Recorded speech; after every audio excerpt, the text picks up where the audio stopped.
Mirasee.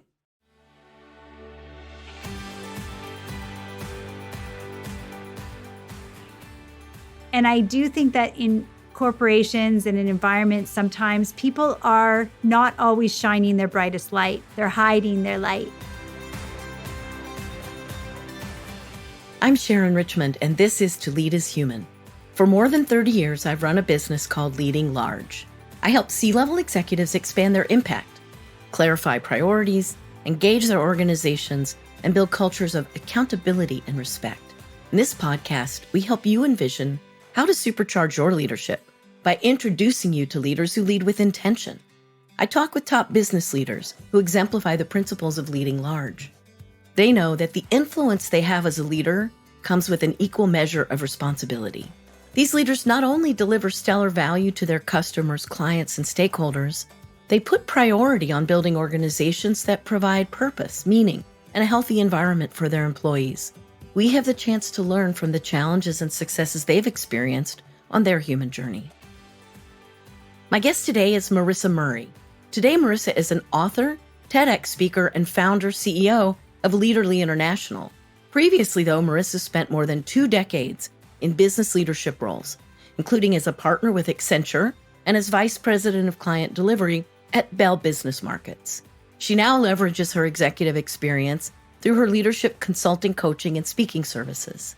Marisa earned her MBA from Queen's University and is a professional engineer graduate from the University of Waterloo and is now a certified coach. Today, we're going to learn from Marisa as she shares not only her own leadership journey, but also some of the insights that inform her TEDx talk and books. As you listen, think about the comparison to your own experiences, for example, joining a new culture as an executive. And you also want to note the way Marisa describes the shifts in her leadership focus as she's grown into more senior positions. Welcome to the show, Marisa. I'm so glad you could join me today.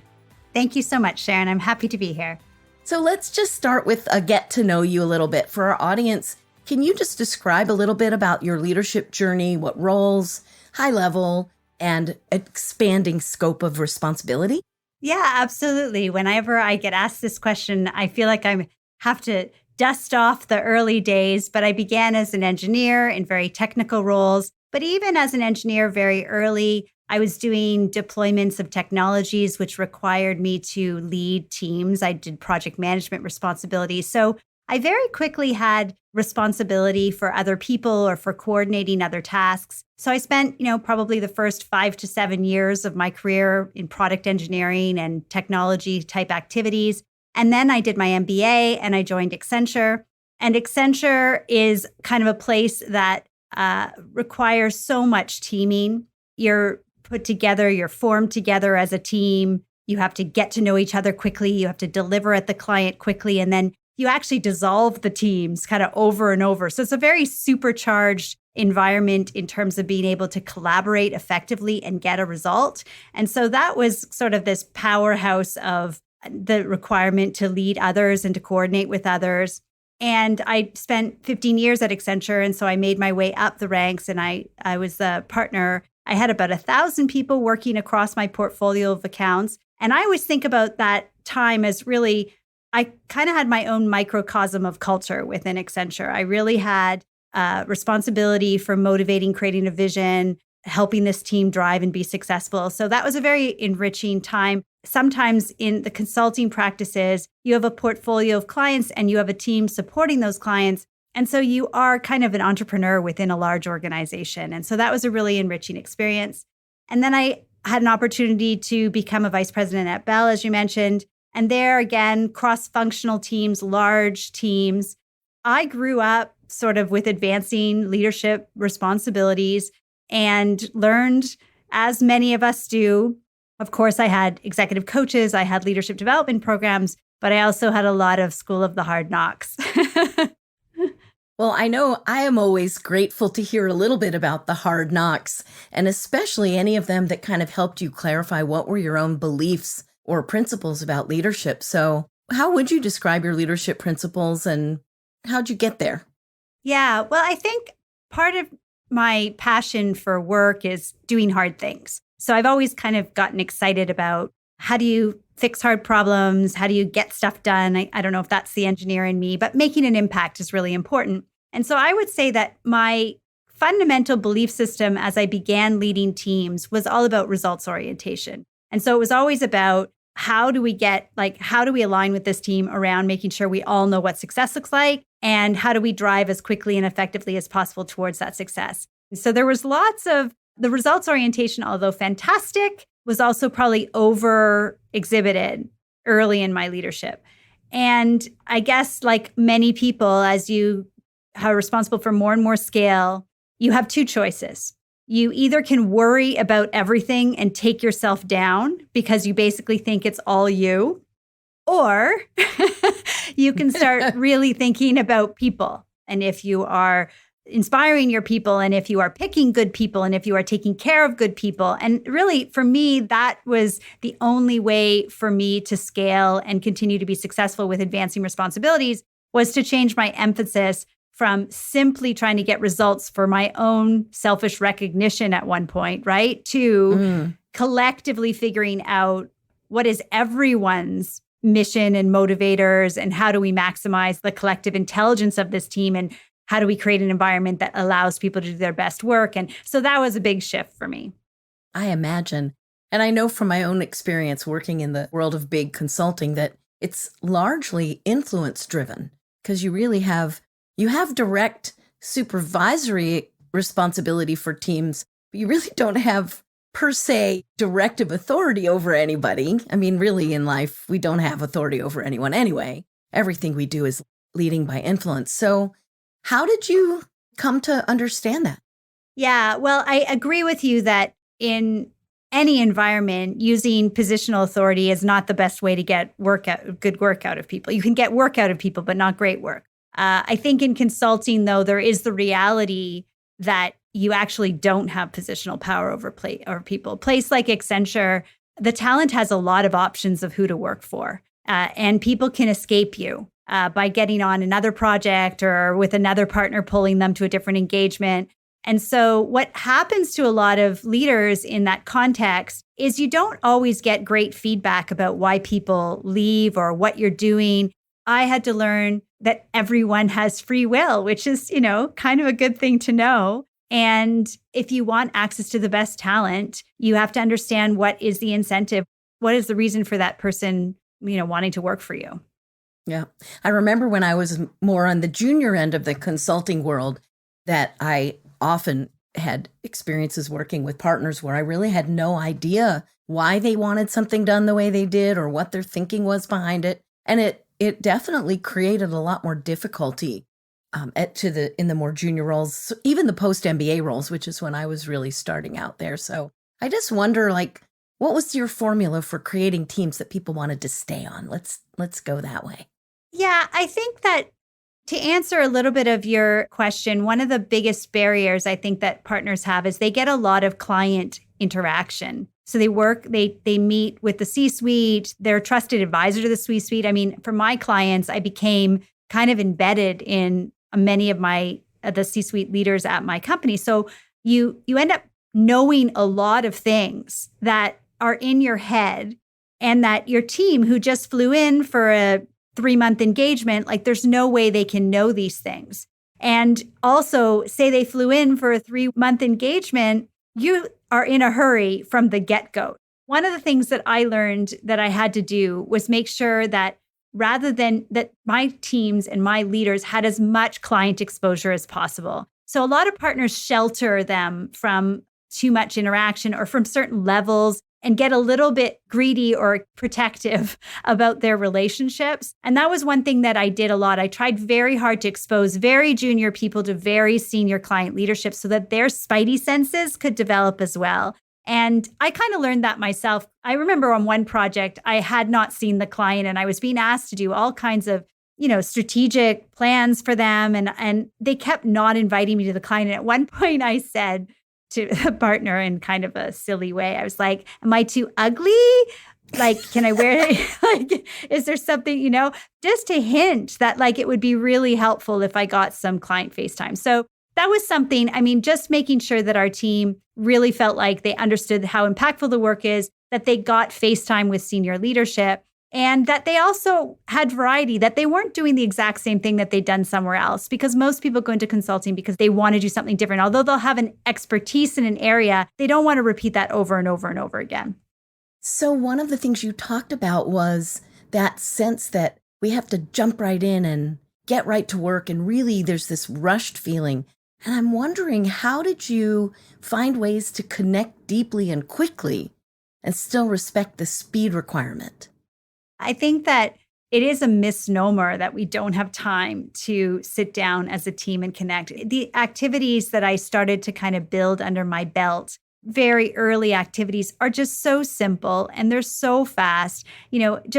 Just a few round tables of what's your intention? What excites you about this project? Why did you say yes to this project? What would be a great outcome for you while you're in Montreal or wherever location we were in? So there's all kinds of just really short, silly exercises. And I think people waste a little bit too much time. They'll say like, let's take the team bowling or let's take the team out for pizza. But really what connects people is dialogue. Yes, absolutely. Those things can help. But I think that having some really intentional dialogue with the team very early was like just not time consuming and paid off, extraordinarily well throughout the engagement. And I know, just like you were saying, that the partners don't get a lot of feedback, I think also sometimes the consultants don't get as much feedback. So how are you able to work that in given the pressures? And I know sometimes we don't like to give people feedback because we don't want to demotivate them while they're busy cranking on the next deliverable. So did you have any thoughts, any recollections about that? Yeah, my favorite thing was just to do very quick debriefs after every single interaction. So we have a very light and very in the moment. So we walk out of a meeting or a steering committee, for instance, and we say, okay, guys, what went well? And everybody shares. And then what could have been even better? And everybody shares. And we get just into that energy of you tell me what went well, you tell me what could have been better, and that everybody is constantly giving each other feedback. It's so important that it's timely. It's so important that it's first person and witnessed, it's not hearsay. And the other thing is that we can act on it right away. Yeah, I remember as I became a leader of one of the practices at one of the firms that I was at, we used to do the same thing, especially after sales calls. Yeah. Because it's so often unpredictable how they'll go. And it was a really powerful, short, half an hour after a meeting before everybody hopped on their planes and flew back to wherever. Mm-hmm. So I certainly have to agree with you on that. And in industry, the dynamic is different, but these practices work really, really well. And I guess the other thing that might have been different is I don't really like dissecting failures. Like I've actually found it not that helpful. People always want to do it. Like, for instance, a loss review and all those kinds of things. I much prefer doing win reviews, and a lot of people don't do those. But there's a lot more learning in our win recipe than there was in a failed recipe, right? And so I would also be like, that was amazing. Like, let's write down like what we did. I always kind of compare it to, if you were trying to learn how to cook, your Italian grandmother's sauce, like you wouldn't try it all the wrong ways first. You try it as close as you can, and then you try to refine it and refine it. And so that's the way I kind of look at feedback too, is whenever there's like a win or something goes really well, such a great time to figure out what was done, because that's that team's optimal recipe. And if you know your recipe, you can repeat it over and over again. That's great. And I know also from my experience, I'm guessing it was the same as yours, that people respond so much better to thinking about how to get better at what they're good at. Sometimes you have to look at a failure just to try to figure out, did we miss something? How did we miss it? Or, was there a sign that we just somehow overlooked? But I agree with you that largely the best learning comes from what worked here and how can we make sure we keep doing it like that or better. Absolutely. So I appreciate that. So you've got some leadership principles around learning from wins and about inquiring about people's motivation and bringing everybody together into these like quick team huddles where they essentially get to know each other and also get to share a little bit about what matters to them so they feel a little more mutual commitment. Anything else you can think about that you pulled from your Accenture experience? And then maybe let's jump to your more corporate life. Well, I think that the other dynamic at a consulting company, and maybe it's more so at some versus others, but there's a lot of competition between resources. People are constantly evaluated against each other, ranked against each other. And so there is a dynamic where it's co-opetition sometimes. And that's something that I think you have to continuously, I had to continuously remind people that when we win as a team, everybody wins. That's great. And I imagine that carried over into the corporate environment as well at Bell, right? Mm-hmm. No, for sure. I mean, the reality in corporate that I think was a big lesson for me is just all the history and the legacy. So Accenture was a place where there was a lot of change. There's a lot of dynamicism. There was a lot of working with many, many different client cultures all the time. And so a big shift for me when I moved into the corporate role at Bell was there was 100-year history. There were really deep-seated values that I didn't understand, that I kind of stomped all over a little bit. Oh, tell us a stomping all over it story. Let's just get one good one.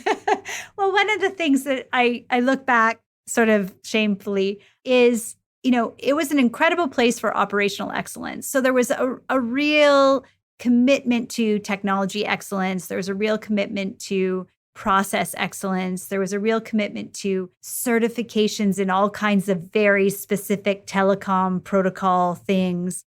And I didn't see the beauty of that. What I constantly saw was a lot of internal focus and not enough client centricity. And because it was such a dramatic culture shift for me from a place that's pretty much wired to the client to a place that was committed to delivering good client experience, but from a whole different way, from building the capabilities operationally that then translate to a reliable product for a customer base. I couldn't at the time really see the importance of that for people. And so I stomped all over it a little bit. And as a result, that really negatively impacted my ability to influence people. People didn't feel like I understood them. When I look back, we both wanted the same thing. We both wanted a high quality client experience. I could have been more flexible in how I saw that exhibited. That sounds like a very tactful way to say that you probably could have been more curious and less judgy. Absolutely. And by the way, people change jobs all the time these days, so it's not like we typically get into one company and stay a long time. I think what you're highlighting about learning what to value in a culture when you come into a leadership role, it is a bit tricky. It is. And I do a lot right now in my current work. I do a lot of what I call integration coaching, which is very senior leaders coming into new companies. And that integration period where you're paying attention and you're really understanding what are people really attached to in terms of their values, attached to in terms of processes, cultures, experiences, et cetera. It's different in every single place. And you can't assume that you know what that is. You need to sort of pick that up, what people are attached to. And you might immediately, it may not feel like something important to you, but it will be excessively important to the relationships you build if you kind of honor what people really honor, right? So I do encourage my clients to get really very curious about what are some of these things where people have a very close attachment to, and then just trying to understand why, because usually there's a positive intention beyond that attachment. I mean, we might think it's silly, but it's providing some kind of support or enjoyment for the employee base, right? Yes, I think that's right. So you had this moment where you became aware that maybe you weren't building the kind of influence you wanted with people inside Bell. How did you shift it? Oh, this is a bad story. Yay! Well, I ultimately left way earlier than I had intended to leave. And I left because I was just really unhappy and my husband dared me. So this is not a very good leadership moment. But the truth is I was very unhappy because I wasn't having the impact that I wanted to have. And because I just wasn't having fun. And I out on some crazy champagne dinner celebrating a performance bonus with my husband. He said, "You look sad."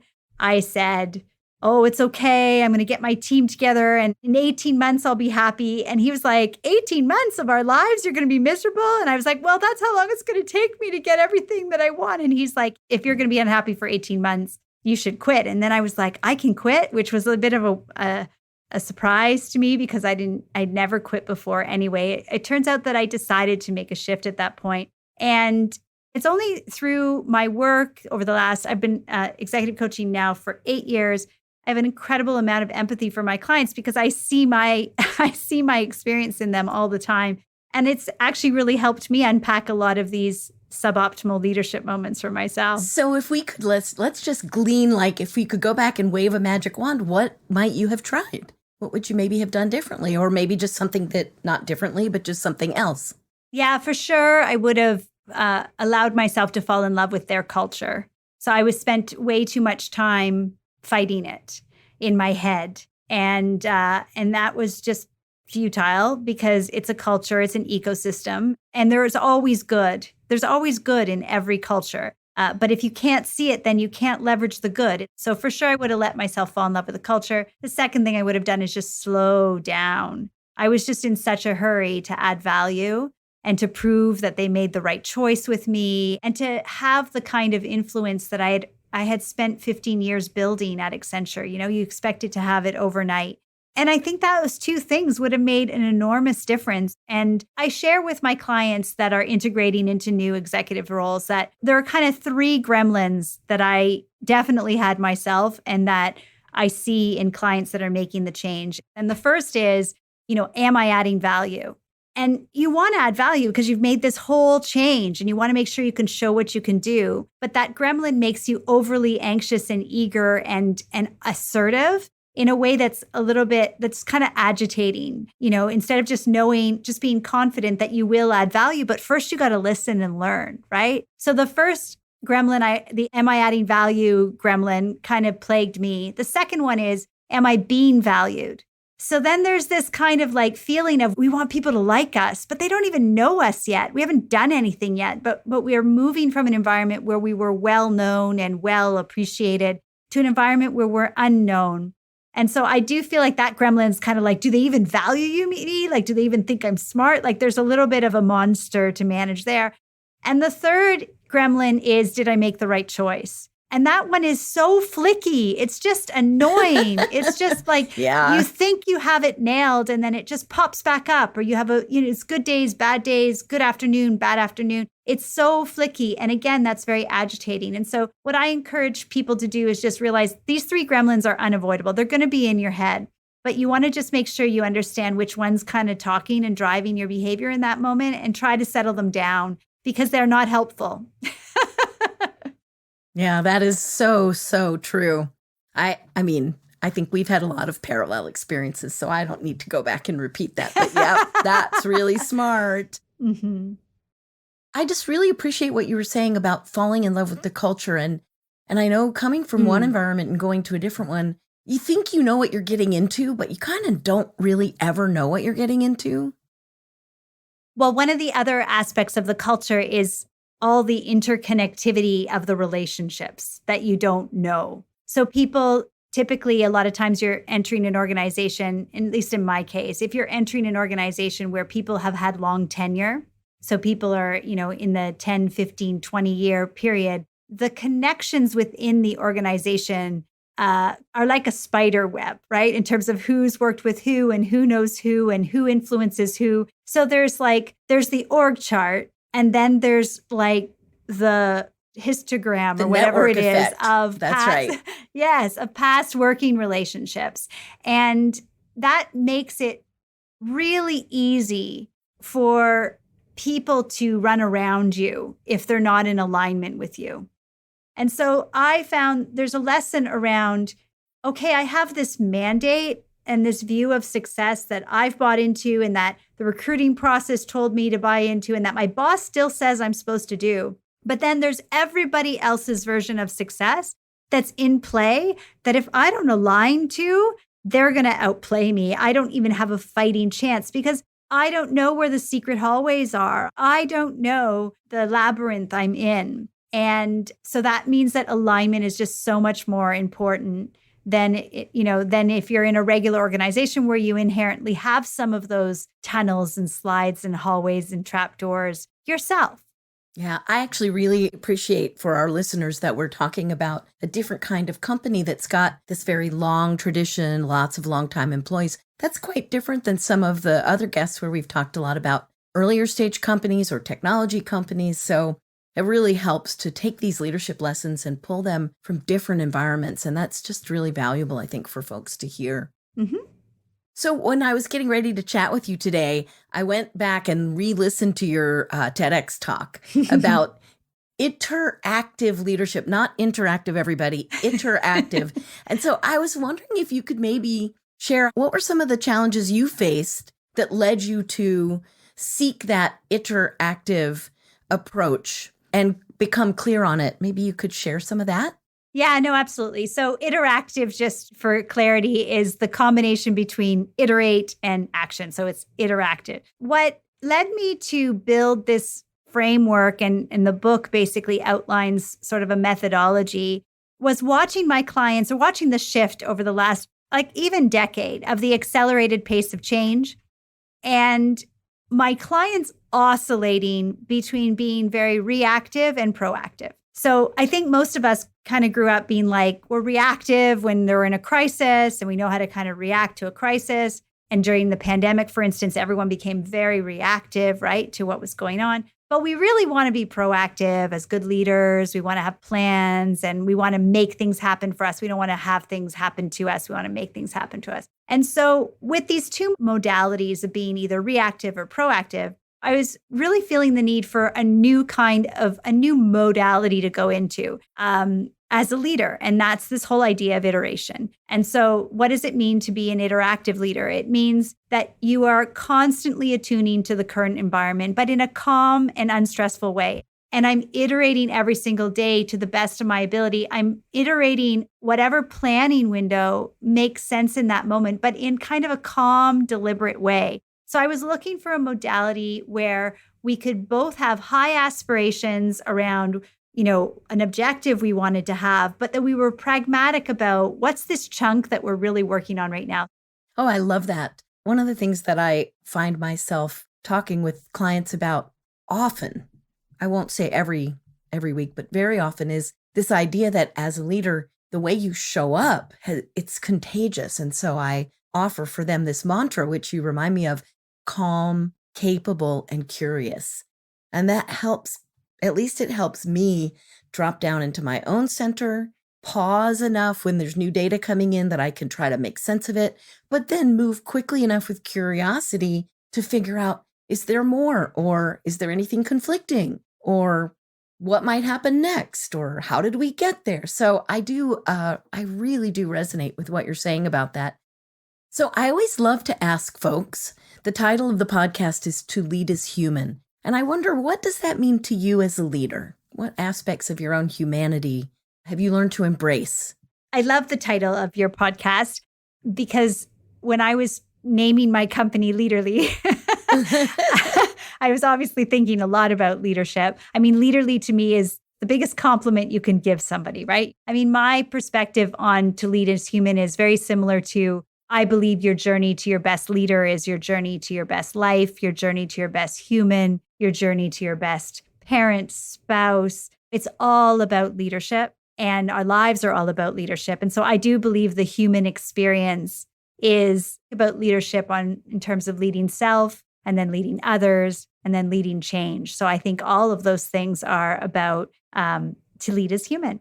Yeah. And part of why I chose it is that it is such a natural part of being human. And we do have that ability to join together and lead and follow. So anything else as you think about, what did you have to learn about?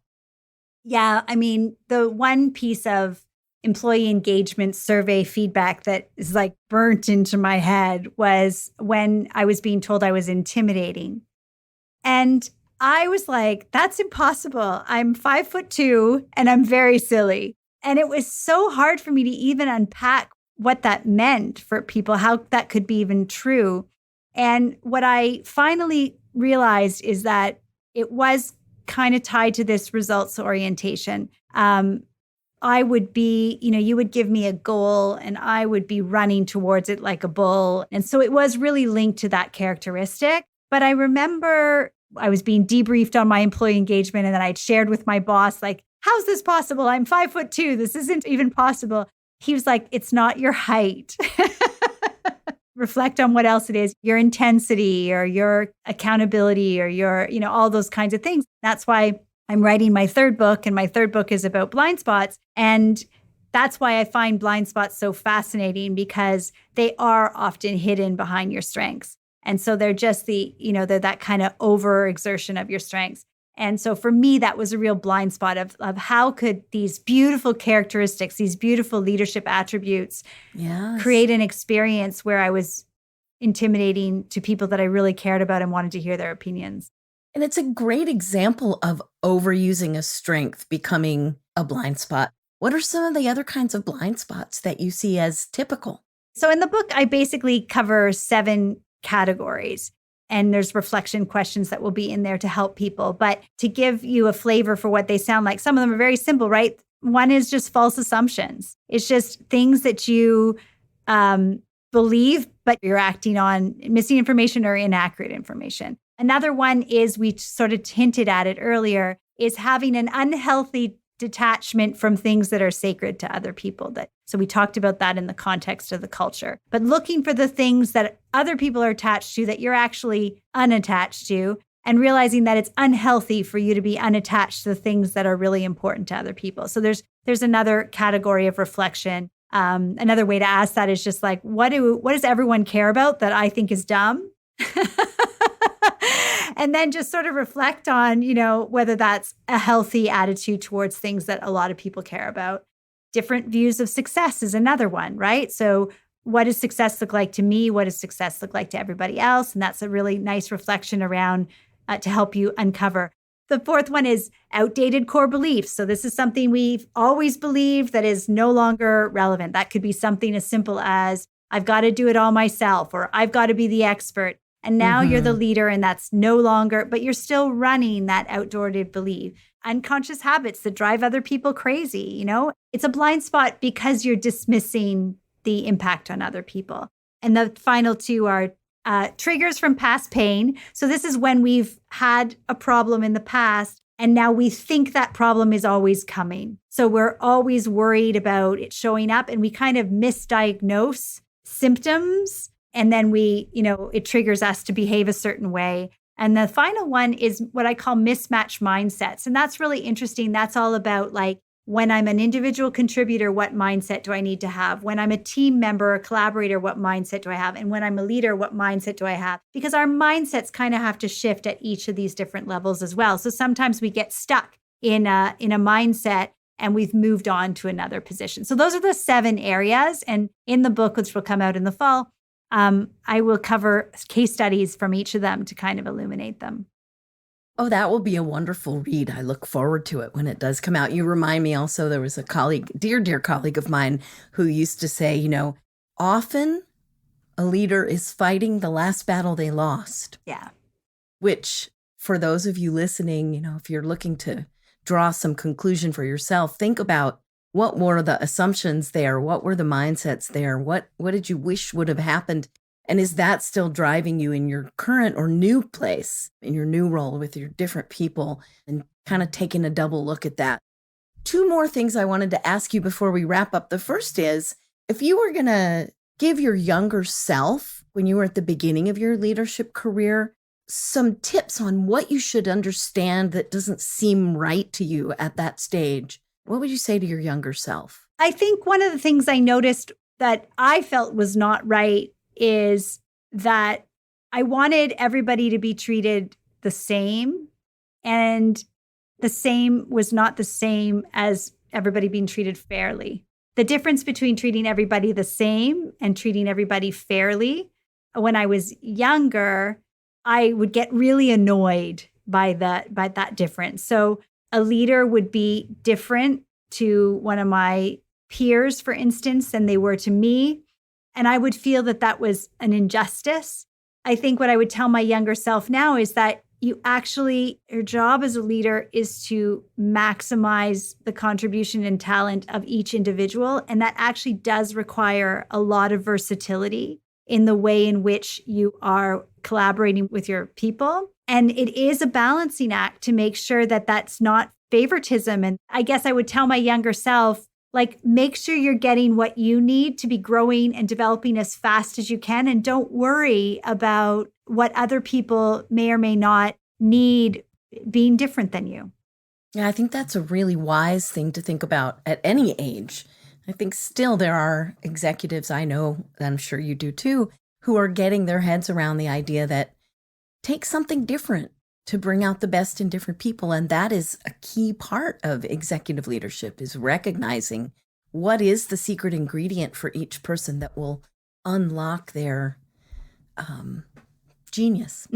Absolutely. Yeah. Yeah, I love that. And so in wrapping up, Marisa, what's one piece of advice you might have for our listeners, for the executives who want to become more effective leaders and build workplaces that do feel more fully human? I think what I would say is I do believe that thinking about how you are enabling people to really express themselves. I think freedom of self-expression, but also just sharing how people are uniquely talented, what their unique expertise is, finding ways to invite as many people as possible into the spotlight in their own way, I think is something that the most fun thing about humanity is our ability to enjoy the nuances of life's expression in us, right? And so it's really it's a beautiful aspect. And I do think that in corporations and in environments, sometimes people are not always shining their brightest light. They're hiding their light. And if you can find a way to let people come into the spotlight and share what they believe, what their expertise is, where they really light up. So I would encourage leaders today to just think about, are people self-expressing in the workplace? Well, thanks so much, Marisa, for coming on today. A big thank you to Marisa Murray for being here. I know that our listeners are going to want to find out more about you and your work and your TEDx talk and your book. So where can people go to find out about you? Yeah, the best place to go is my website, which is leaderley.com. So it's leaderley.com. So that's my company. And of course, I'm on LinkedIn and I'm on many of the other social platforms as well. So. And do you know what the title of your book will be? It is called Blind Spots. Okay, Blind Spots. Everybody look for it in the fall. How great leaders uncover problems and unlock performance. I think it's the subtitle, something like that. That's just great. I love that we have so much in common. And I don't often bring on other executive coaches, but I'm so excited to have you come and share just about your own leadership journey and how that's translated forward into your role now as a coach to other executives. So thank you so much for joining me on this show. Thank you so much. It's been a pleasure. Please stay with me for a few moments as I share some tips for how you can advance your own leadership.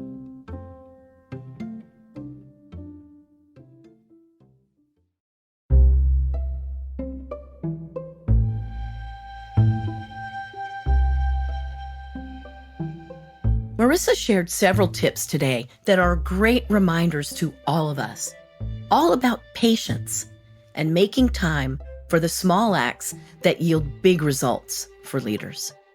3 examples. First, make time to go slow to go fast. Marisa built interpersonal connections to promote mutual commitment on her teams, which eventually helped them move faster. Taking only a few minutes of time, intentional focused conversation, she had her team members share goals and interests, which helped boost that team's motivation to have each other's backs throughout their project. Second, learn from wins, not just failures. Making time to diagnose what led to a success increases what we call conscious competence, becoming aware of the things you do that lead to success so you can keep doing them and not just focusing on things that went wrong. And third, when you're entering a new culture or a new organization, fight the urge to rush to prove your value. Instead, take time to understand what's considered precious in that culture and to fall in love with it. Showing you value what is before trying to change things is critical to leading any kind of change. Now, here's your coaching tip for the week. Set a goal to slow down when your own sense of urgency starts taking over. Take 5 or 10 minutes to sit quietly, think about what's happening, and get past your first few thoughts. Then write down what you think should be done.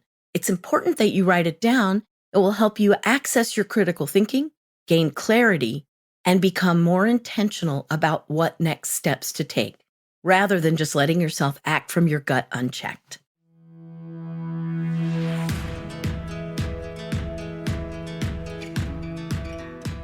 I'm Sharon Richmond, and this has been To Lead is Human. You can find out more about me at leadinglarge.com. That's LEADING large.com. To Lead is Human is part of the Mirasee FM podcast network, which also includes such shows as Soul Savvy Business and For Better or For Work. This episode was produced by Cynthia Lamb. Jeff Govertson and Andrew Chapman assembled the episode. Danny Eni is our executive producer, and post-production was provided by Post Office Sound. So you don't miss upcoming episodes, please follow us on Apple Podcasts, Spotify, or wherever you're listening right now. And I have a special request. If you learned something useful today, please take a minute to leave us a starred review and another minute to tell your colleagues about us. The more leaders we can reach, the better for everyone. Thank you so much for listening today, and we'll see you next time on To Lead is Human.